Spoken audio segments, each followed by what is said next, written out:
سلسلے میں ایک بات یہ بھی یاد رکھیں، ہمارے یہاں لڑکیاں جب جوان ہونے لگتی ہیں، شادی کی عمر پہنچ جاتی ہیں، تو مائیں کیا سکھاتی ہیں؟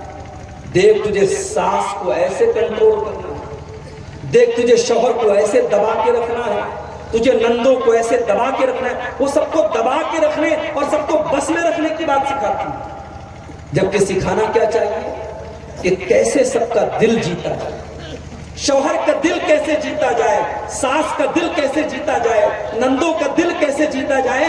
بجائے دل جیتنے کا طریقہ سکھانے کے، مائیں کیا سکھاتی ہیں؟ کیسے راج کیا جائے اور کیسے سب کو دبا کے رکھا جائے۔ وہ لوگوں، بہترین عورت وہ نہیں ہے جو شوہر کو اپنے اشاروں پر نچاتی ہے۔ بہترین عورت کون سی ہے؟ اللہ کے نبی سے پوچھا گیا، اے اللہ کے نبی، ای النساء خیر، اے اللہ کے نبی کون سی عورت سب سے بہترین عورت ہے؟ کیا جواب دیا اللہ کے نبی؟ ہائے ہائے، ذرا جواب سنیے گا اپنے نبی، بہترین عورت کون سی ہے؟ اللہ کے نبی نے فرمایا، التی تسرہ اذا نظر، جب شوہر دیکھے تو خوش ہو جائے۔ جب شوہر کے گھر میں آنے کا ٹائم ہو، وہ میک اپ کرنا شروع کر دے، وہ بننا سورنا شروع کر دے، وہ خوشبو لگانا شروع کر دے، وہ زیورات پہننا شروع کر دے۔ کہیں ایسا نہ ہو کہ شوہر جب تھک ہار کر کے آئے، وہی پسینے کی بدبو ملے، وہی مسالے کی مہک ملے، وہی تیل میں اور پسینے میں لتھڑا ہوا کپڑا ملے۔ اپنے شوہر کے لیے اگر وہ نہیں سجے گی تو کس کے لیے سجے گی؟ یا تو الٹی بات ہے، جلسے میں جانے کے لیے میک اپ، شادی میں جانے کے لیے میک اپ، بہراوا گھومنے کے لیے میک اپ، لمبینی گھومنے کے لیے میک اپ، پارکوں میں جانے کے لیے میک اپ، شوہر بیچارے کے لیے کوئی میک اپ۔ جو میک اپ کا تیرے اصل حقدار ہے اس کے لیے تو میک اپ نہیں کرے گی تو کس کے لیے کرے گی؟ بہترین عورت کی نشانی یہ ہے، التی تسرہ اذا نظر، جب شوہر دیکھے تو خوش ہو۔ مگر ایک بات بولو، عبداللہ ابن عباس کہا کرتے تھے کہ میں بھی اپنی بیوی کے لیے سجتا ہوں، جیسے میری بیوی میرے لیے سجتی ہے، میں اپنی بیوی کے لیے سجتا ہوں۔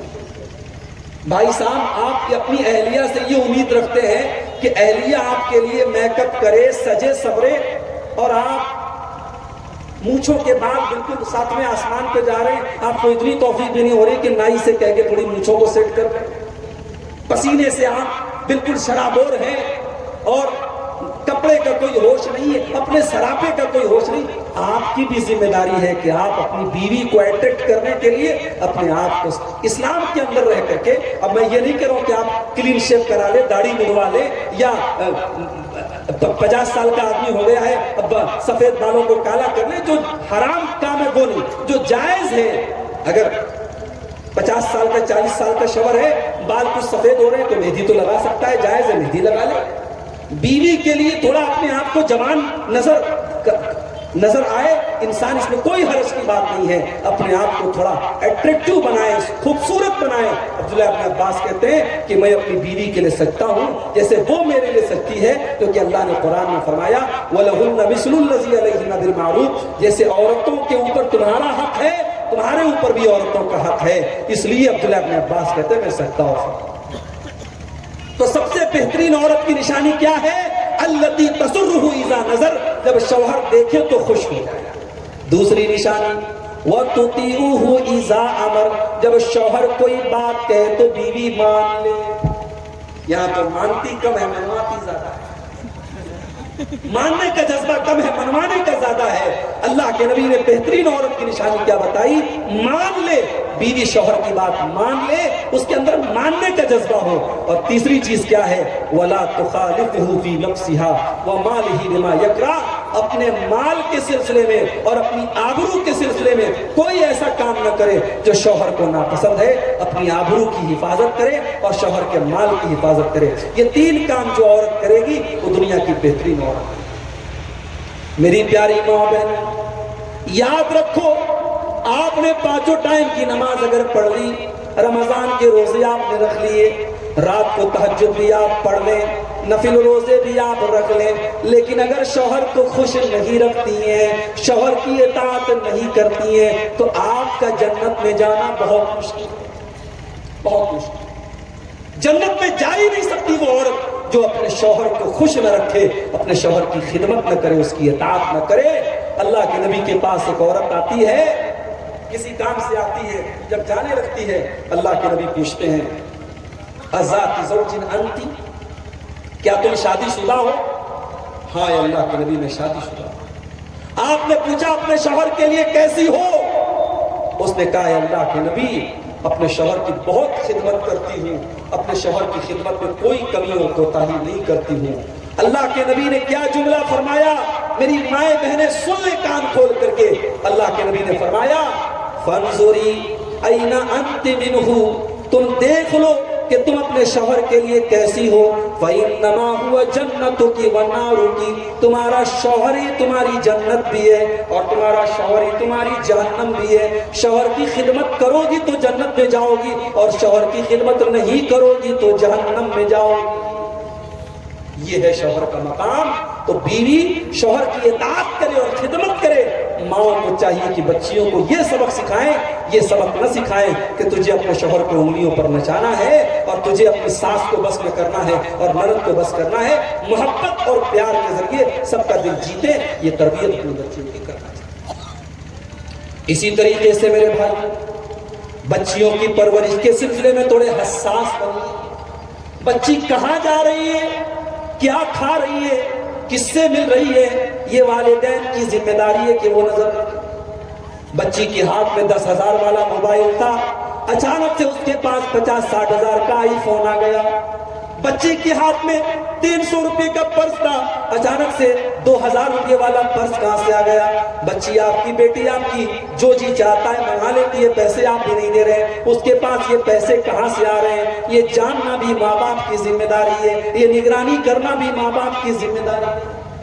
قرآن کریم میں اللہ تعالیٰ نے حضرت مریم کا واقعہ بیان کیا۔ حضرت مریم مسجد میں رہتی تھی اور ان کی پرورش کون کرتے تھے؟